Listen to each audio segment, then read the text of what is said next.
Olá pessoal, vamos para a nossa aula 2 sobre torção simples. A torção simples ocorre, quando uma peça ela encontra-se submetida a um esforço de torção ou a ação de um torque, o momento torsor MT, em uma das extremidades e um torque oposto à extremidade oposta. Então aqui a gente tem um exemplo, um desenho ilustrativo, onde você tem um MT aqui e um MT contrário. Por que ele é contrário aqui? Porque ele está fixo, é como se fosse um engaste. Vocês se lembram de resistências materiais, quando a gente falava do engaste, que você tem uma reação de momento. Então é isso que está acontecendo. Eu aplico um momento aqui e eu tenho uma reação de momento aqui. Só que não é um momento de flexão que a gente costumava ver em Demarque, resistências materiais, mas sim de torção. E esse momento torsor ele é definido por meio do produto entre a força F e a distância entre o ponto de aplicação da carga até o centro da seção transversal da peça S. Então a distância seria o S, que seria isso aqui. Eu tenho aqui a força F sendo aplicada nesse braço, que está nesse eixo circular, e a distância S. Então, a força dessa distância S me dá um momento torsor, ok? Bom, para transmissões de movimento, o torque é definido então, por meio do produto entre a força tangencial e o raio R da peça. Como a gente falou ali. Então, o torque, como a força tangencial dada por Newton, e o raio a gente usa o sistema internacional metro, então o torque é Newton vezes metro, ok? E nas transmissões por correia, a força tangencial, assim como a velocidade tangencial, são iguais em cada polia, tá? Então vocês lembram que a gente falava, que a velocidade tangencial são iguais para as polias? A mesma coisa acontece com a força tangencial, ok? Ela vai ser igual. Ou seja, ao longo, de toda a correia aqui, você vai ter uma força tangencial constante. E o que vai acontecer, quando você tem essa força tangencial constante? O torque vai ser alterado. Tá? E como que esse torque é alterado? Aí vocês vão perceber que tem uma relação interessante. Esse aqui é um exemplo que a gente coloca, tá? Depois vocês resolvam, que eu quero calcular o torque na polia. Eu tenho alguns dados aqui, transmissão acionada por uma força tangencial Ft igual a 600 N. Eu tenho os diâmetros das duas polias, então eu tenho como achar o raio. E aí eu calculo o torque. Torque é o quê? Força vezes o raio. Repare que pro raio menor, eu vou ter o quê, pessoal? Eu vou ter um torque menor, porque é força vezes raio. E o raio é menor na polia 1 do que na polia 2. Se a gente pensar que a polia 1 é a motora, então você está tendo uma redução de velocidade. Repare que quando você reduz a velocidade, vocês aumentam o quê? O torque. Lembra que eu falei na última aula, que em algum momento a gente vai começar a discutir, olha, a redução de velocidade tem vantagens. E uma das vantagens é essa, você amplifica o torque, você tem mais força para sair da inércia, você tem mais torque, para sair da inércia, ok? O Eric tinha comentado, que na última aula que a questão da primeira marcha é exatamente isso. A primeira marcha não tem velocidade, mas tem força, tem torque. Então, para você sair do movimento, você precisa do quê? De torque. E aí, a última marcha, lá, a quinta ou a sexta, dependendo do carro, você não vai ter tanto torque. Então, você não consegue sair da inércia do estacionário, do carro em repouso, a partir da quinta marcha. É muito difícil, tá? Porque falta o quê? O torque, que você vai ter aonde? Quando você tem menos velocidade, entenderam? Bom, vamos lá. E isso tudo tem a ver, na verdade, pessoal, com a conservação da energia e com a questão da energia, que está envolvida aí no sistema que tem relação com a potência. O que é a potência? A potência é definida como trabalho por unidade de tempo, tá?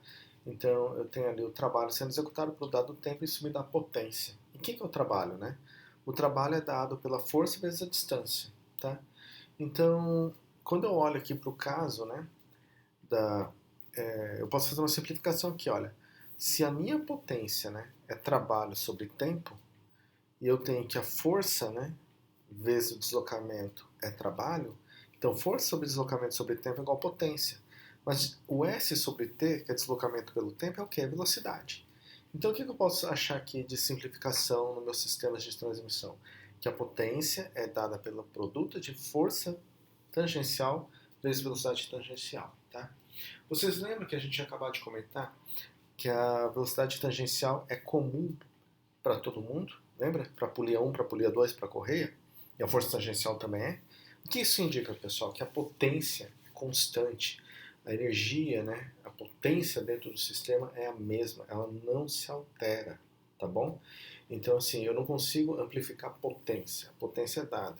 o que eu consigo melhorar ou é a força ou é a velocidade. Repare que essa relação, olha, potência igual a quem? Força tangencial vezes velocidade. Se a potência é constante e aumenta a velocidade, a força tem que diminuir. E vice-versa. Tá? E qual que é a minha unidade de potência? Né? A unidade de potência, pessoal, a gente tem que ver a ideia, né, da máquina de vapor que foi inventada por James Watt no século XVIII, né? E ele fez o seguinte experimento, né? Ele pegou um cavalo, tinha uma massa ali, e ele fez essa experiência do cavalo locomovendo a 1 metro por segundo, né? E qual que era a carga que ele conseguia levar, né, nessa velocidade. Então isso seria a força, né, que ele está aplicando devido a essa carga vezes a velocidade de 1 metro por segundo. E o que isso gera, né? Isso me gera a unidade chamada cavalo-vapor, né? Ou horsepower do inglês, né? Que vale 1 HP, que é igual a 745 watts. E watts, em homenagem a James Watt, é o quê? É a minha unidade de potência, tá? E aí eu posso usar também horsepower, que é uma unidade de potência já meio ultrapassada, mas a gente encontra ainda em catálogos, por isso é importante vocês saberem, que a conversão é 1 HP igual a 745 watts. E o CV, que é o cavalo a vapor também, que é uma unidade pouco usada, mas se você encontra em catálogos também especificações de motores, né, cuja conversão é o quê? 1 cavalo igual a 735 watts. Um pouquinho menor que um HP, ok? Bom, vamos lá. Então, eu tenho várias relações para a gente pensar, né? A gente acabou de ver que potência é igual a força tangencial vezes velocidade tangencial. A gente viu no comecinho também que o momento torsor é igual a força, né, tangencial vezes o raio, certo? E que era para a gente descobrir o torque, lembra daquele primeiro exercício, né? Que é a força tangencial vezes o raio. E o VP lá, que é a velocidade periférica, né, ou tangencial, que é igual a ômega, velocidade angular, vezes o raio. Tá? E você combinando tudo isso, né, eu consigo chegar numa relação que a potência é igual a torque vezes o ômega, que é aquilo que a gente tinha falado. Olha, o ômega é o quê? Velocidade angular, né, pessoal? Então tem a ver com a rotação, né, velocidade angular, a rotação ali da roda, do carro e por aí vai. E o mt é o torque. Então, se eu aumento o torque para uma potência constante, eu tenho que diminuir o ômega e vice-versa, tá? E aí eu tenho uma relação, né, isolando aqui, que meu momento torsor ou torque é igual a potência sobre velocidade angular, tá? Bom, eu acho assim, vocês precisam lembrar das equações básicas. As demais vocês acabam deduzindo, né? Vocês começam a deduzir, tá? Então não é que vocês precisam decorar, mas tendo ideias, né? De onde que vem, como que é, né? Pensando, combinando, vocês conseguem trabalhar tranquilamente, tá? Essas equações. Vamos lá. A força tangencial, então, ela pode ser colocada como se fosse o momento torsor sobre o raio, ou pode ser também a potência, né, sobre a velocidade periférica ou velocidade tangencial, ou igual a potência, né, sobre ômega r, porque a velocidade tangencial é quem, né? É ômega r, tá? Então, essas são algumas relações aí para a gente entender, né, como calcular a força tangencial, tá bom? Bom, pessoal, aqui eu tenho um exemplo 1 para vocês pensarem, né? A gente vai discutir na próxima aula como resolvê-lo, tá? O elevador da figura, então, ele é projetado para transportar carga máxima, né, de 700 newton, 7.000 newtons, desculpa, que equivale para 10 pessoas. O peso do elevador é P, né, que é 1 kN, e o contrapeso possui a mesma carga CP igual a 1 kN. Determina a potência do motor elétrico para que o elevador se desloque com velocidade constante igual a 1 metro por segundo, né? Então o que acontece, né? Aqui eu tenho que calcular, né, que é o CP, né, que é a quantidade de massa máximo, né, mais o peso do elevador. Então dá 8 newtons aqui para baixo. Mas eu tenho um contrapeso aqui de 1 kN. Né? Por que existe esse contrapeso, pessoal? Esse contrapeso vocês vão encontrar também em portão de elevação. O que é um portão de elevação? Aquele portão que o pessoal instala, né, em casas, né, para o carro entrar, aquele portão que abre automaticamente. Né? A gente às vezes não usa só o peso do motor, mas a gente solta o freio e acontece um contrapeso ajuda a levantar o motor, entenderam? Então isso auxilia, né, você ter um desgaste menor, tá? De você fechar o motor, desculpa, de você fechar, né, o portão também o contrapeso, tá? Então ele funciona como uma forma assim de você economizar energia. Da mesma forma que acontece aqui, olha, eu preciso que o elevador ele suba, né? Então se eu solto, né, o freio aqui do contrapeso, o contrapeso vai ajudar o quê? O elevador a subir, tá? Então essa que é a ideia, tá bom? Vamos lá. Feito isso daqui, né, vocês precisam calcular a velocidade constante. A gente já comentou várias coisas, né? Eu tenho que Se vocês forem pensar, né, eu tenho tudo que eu preciso, tá? Eu não vou falar muito, não, mas é só vocês darem uma pensada aí que vocês descobrem aí como resolver o problema, tá? Tem que só lembrar, né, olha, tem um contrapeso ali, né, que pode dar uma diferença aí nos cálculos. Eu tenho um exemplo 2 aqui também.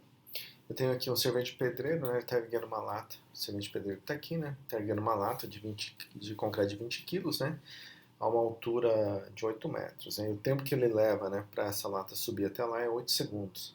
Então eu queria que vocês determinassem a potência útil do trabalho do operador, ou seja, qual que é a potência, né, que o trabalhador está utilizando para poder erguer essa lata de concreto de 20 quilos pela distância de 8 metros de altura, né, num tempo de subida de 20 segundos. Tá? Bom, aí essa lá, mas professor, que esse tempo como que eu vou utilizar? Dá uma olhada nas equações aí que a gente trabalhou, tá? É tranquilo, dá para resolver. O exemplo 3, aí vamos agora fazer a substituição, né? A gente vai trocar ali o operador por um motor elétrico com potência de 1/3 de cavalo a vapor. Aí eu gostaria que vocês calculassem o que é a velocidade de subida da lata e o tempo de subida, né? Então, ou seja, olha, eu tenho agora a potência definida, eu tenho também o peso, né? É a mesma lata de concreto, tá? De 20 quilos. Então eu tenho como calcular a velocidade de subida da lata, baseada nessa potência. E se eu tenho deslocamento, eu tenho velocidade, eu tenho o tempo que demora para subir. Por quê? Porque velocidade é igual ao deslocamento pelo tempo. Qual que é o deslocamento aqui? 8 segundos. Qual que é a velocidade? Vocês vão calcular. Então o tempo vocês descobrem também. Tem outro exercício aqui, tá? Para vocês já começarem a pensar, desenvolver, né? Pessoal, isso aqui a gente vai trabalhar na live, né, da aula, tá bom? Mas essas são as transmissões por correia, né, que eu tenho a motor e a movida, são acionados por um motor elétrico com potência de 5,5 kW. Aí, assim, se é acionado, você já entende, né, que esse motor está onde? Ele está conectado à polia motora 1, certo? Inclusive ele fala com rotação de 1.620 RPMs, chavetando a polia 1 do sistema, ou seja, ligado, né, à polia 1 do sistema. Então eu preciso que vocês determinem para esse tipo de transmissão uma série de itens aí, de A até J.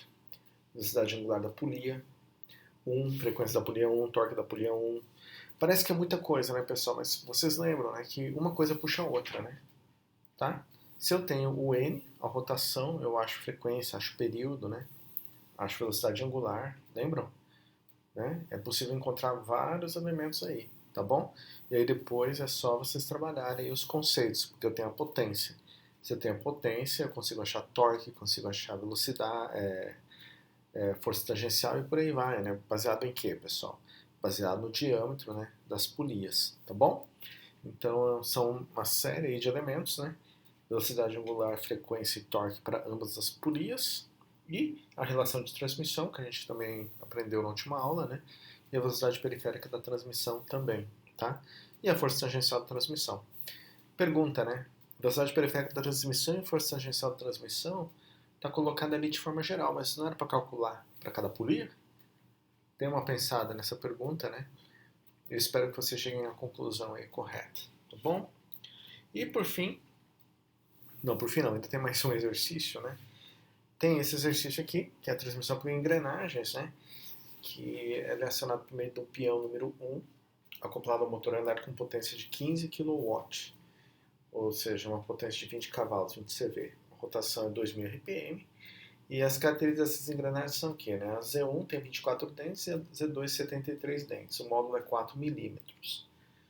Por que tem esses dados, pessoal, de módulo 4 milímetros? Reparem que na aula passada a gente comentou sobre isso. Né? O que é o módulo? O que tem a ver Z com módulo? Né? Isso tem tudo a ver com o que, pessoal? Com o cálculo do diâmetro. O diâmetro primitivo da engrenagem. Mas por que precisa do diâmetro primitivo da engrenagem, professor? Pessoal, a gente tem que calcular o que aqui? Né? Reparem, eu preciso calcular o torque em cada engrenagem. Para calcular o torque, eu preciso saber do raio da engrenagem. Tá bom? Então, é por isso que eu tenho ali um módulo de 4 milímetros. Deem uma olhada na aula anterior de movimento circular, onde é dada a definição, né? Diâmetro primitivo de engrenagem, o módulo e número de dentes, ok? Por fim, tem esse exercício aqui parecido, né, com a da última aula, onde eu tenho aqui o motor, a bomba d'água e o alternador, com diâmetros diferentes das polias, né? Todo mundo ligado por uma correia única, tá? E aí a curva de desempenho do motor apresenta para o torque máximo a potência de 48 cavalos, atuando na rotação de 2.000 RPM. Então, olha, nessa condição de 2.000 RPM, 48 cavalos ao vapor, eu preciso que vocês determinem o que para essas polias? Tudo isso. São vários itens, tá? Para polia 1 do motor, polia 2 que é a bomba d'água, polia 3 que é o alternador. Repare que o cálculo é praticamente o mesmo, né? São todas as mesmas coisas. Ah, professor, por que não pede para calcular a rotação da polia 1 que está ligada ao motor? Porque a rotação do motor já é dada. A própria rotação do motor vai ser a rotação da polia 1, porque a polia 1 está acoplada ao motor, tá bom? E aí depois as características da transmissão, né, que é a velocidade periférica, a relação de transmissão, motor com bomba d'água e a relação de transmissão do motor com alternador. Repare que são dois tipos de relação de transmissão, tá bom? E por fim a força tangencial no sistema, tá? Novamente aqui, né, aparece aí para calcular sem especificar de que polia, né, ou de que se é do motor, do alternador de bomba d'água, velocidade periférica, força tangencial, né? Por que isso, né? Bom, pessoal, obrigado, tá? Essa é a aula, né, de torção simples. Eu sei que tem vários exercícios, né? Mas aí a gente vai trabalhando nas lives, nas permanências, tirando dúvida para vocês desenvolverem, ok? Bons estudos e os slides vão estar no sistema ali também para vocês acessarem, ok? Bons estudos. Obrigado.